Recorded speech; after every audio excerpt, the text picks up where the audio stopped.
श्री वल्लभाधीश की जय। श्री गुसाई जी परम दयाल की जय। श्याम सुंदर श्री यमुने महाराणी की जय। श्री हरिराय महाप्रभु की जय।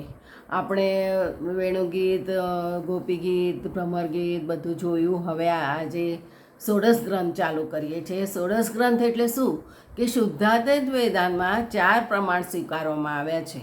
એક તો વેદ, ગીતા, બ્રહ્મસૂત્ર અને ભાગવત. ભાગવત એ તો ગીતાનું સવિસ્તર ભાષ્ય છે અને તેથી એ બેનો સંબંધ બહુ જ ગાઢ છે. એવી રીતે આ ષોડશ ગ્રંથમાં 16 ગ્રંથોનું વર્ણન છે. જગતના બધા આચાર્યો પરમાત્માની વિભૂતિઓ હોય છે અને એમને પરમાત્માની આજ્ઞા પ્રમાણે વિશ્વમાં કાર્ય કરવાનું હોય છે. ભગવાનની આજ્ઞાનું પરિપાલન એ જ આચાર્યના આવિર્ભાવનો મુખ્ય પ્રયોજન હોય છે. શ્રી મહાપ્રભુજી પોતે અગ્નિનું સ્વરૂપ છે એવું એમનું પોતાનું વચન છે. ગોસ્વામી વિઠ્ઠલનાથજી અભિપ્રાય તો મહાપ્રભુજી ભગવાન કૃષ્ણનું મુખારવિંદ છે. એટલું જ નહીં પણ ભગવાન કૃષ્ણ જ શ્રી વલ્લભાચાર્ય સ્વરૂપે પ્રગટ થયેલા છે એમ કહે છે. અગ્નિનું કાર્ય દહન કરવાનું છે, શોધન કરવાનું છે. મલિન અને અશુદ્ધ તત્વનું દહન કરીને સત્યને શુદ્ધ સ્વરૂપમાં પ્રગટ કરવાનું કાર્ય અગ્નિનું છે. મહાપ્રભુજી છે સર્વ જીવોને ભગવાન પ્રતિ વાળવા, એમની જોડે સંબંધ કરાવો અને શાસ્ત્રોનો યથાર્થ વ્યાખ્યાન કરીને વિશ્વને કલ્યાણને માર્ગે લઈ જવું, એ પ્રમાણે ભગવાનની આજ્ઞાનું પરિપાલન કરવું એ જ મહાપ્રભુજીના પ્રાગટ્યનું પ્રયોજન છે. બ્રહ્મ સંબંધ કરાવીને સર્વેને સેવા તરફ વાળ્યા એ મહાપ્રભુજીનું મુખ્ય કાર્ય છે. મહાપ્રભુજીએ પોતાના જીવનમાં ભગવાનની આજ્ઞાનું પરિપાલન કરવાને માટે ભારત વર્ષની 3 પરિક્રમા કરી હતી. અસંખ્ય જીવોને બ્રહ્મ સંબંધ આપી એમની બહિર્મુખતા દૂર કરીને ભગવાનની સન્મુખ બનાવ્યા.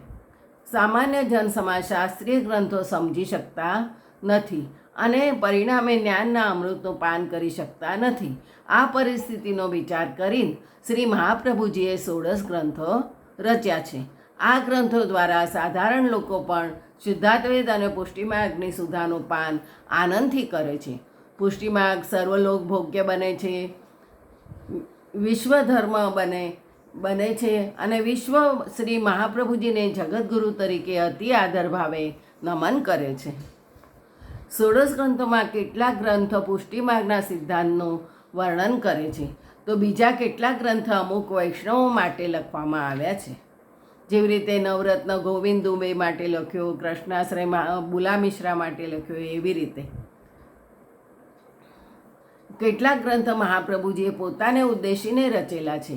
યમનાષ્ટક જેવા ગ્રંથમાં પૃથ્વી છંદમાં બહુ જ મનોહર રીતે યમુનાજીની સ્તુતિ કરવામાં આવેલી છે. આ પ્રમાણે 16 ગ્રંથો પુષ્ટિમાર્ગના સિદ્ધાંત સમજવા માટે બહુ ઉપયોગી છે. 16 ગ્રંથો ઉપર સંસ્કૃતમાં જે અનેક ટીકાઓ રચવામાં આવેલી તે પણ આ ગ્રંથોનું મહત્ત્વ દર્શાવે છે. 16 ગ્રંથ એ તો પુષ્ટિમાર્ગના સિદ્ધાંતોની લોકોપયોગી આવૃત્તિ છે. હરિરાયજી 16 ગ્રંથનો ક્રમ આ પ્રમાણે આપે છે.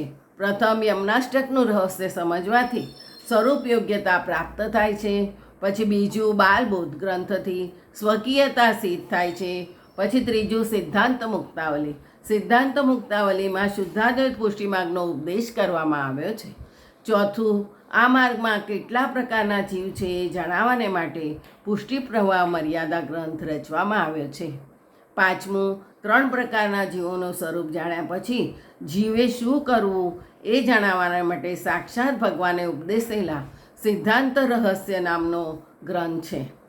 છઠ્ઠો, બ્રહ્મ સંબંધી જીવને ચિંતા થાય છે એ ચિંતા દૂર કરવાને માટે નવરત્ન ગ્રંથની રચના કરવામાં આવી છે. પછી સાતમો, અંતર ઉપદેશ આપવાને માટે અંતઃકરણ પ્રબોધ ગ્રંથ રચવામાં આવ્યો છે. આઠમું, આ જ ઉપદેશના અંગ તરીકે વિવેક ધૈર્ય અને આશ્રયનો ઉપદેશ આપવાને માટે વિવેક ધૈર્ય આશ્રય ગ્રંથ લખવામાં આવ્યો છે. નવમો, વિવેક ધૈર્ય અને આશ્રય એ 3 સિદ્ધ ન થાય તો 3 ભગવાન કૃષ્ણનું જ શરણ કરવું એ દર્શાવવા માટે કૃષ્ણાશ્રયની રચના થયેલી છે. 10મું, ભગવાન કૃષ્ણનું શરણ એ ધર્મ વિના બીજા ધર્મ નથી જ એ સિદ્ધાંત ચતુશ્લોકીમાં નિરૂપિત કરવામાં આવેલો છે. આ પ્રમાણે ભક્તિનો 11માં આ પ્રમાણે ભક્તિનો ઉપદેશ કર્યો. હવે એ ભક્તિ કેવી રીતે વધે એના માટે ભક્તિવર્ધિની ગ્રંથ રચેલો છે.